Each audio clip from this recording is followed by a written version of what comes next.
Mohamed Bazoum nga ne ku nkya ya leero owa Guinea Alpha Condé ne Pulezidenti wa Mali ow'ekiseera Ba Ndao nabo babadde bataka mu Chad okwerekera munywanyi waabwe. Gavumenti ya Chad yategeezezza nti abakulembeze b'amawanga abo bokka abalinnya mu kimu ne Chad be bagenda okwetaba mu kuziika kuno.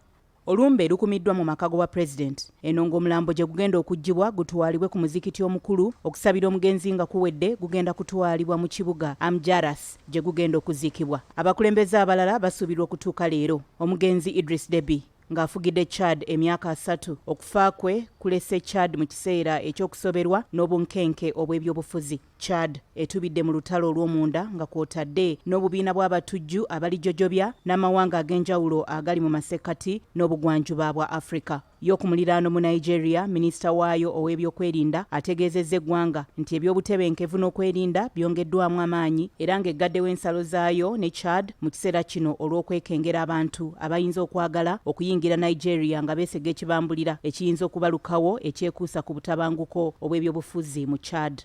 Nga ne gye buvuddeko abakambwe aba Boko Haram babadde kye bajje bakola ennumba ku nsalo zino. Enjawukana mu magye ga Chad n'oludda oluvuganya gavumenti yandyeyongera okuleeta obunkenke n'ebyenfuna bya Chad okukaluba mu kiseera kino eky'enkyukakyuka mu by'obufuzi bwa Chad.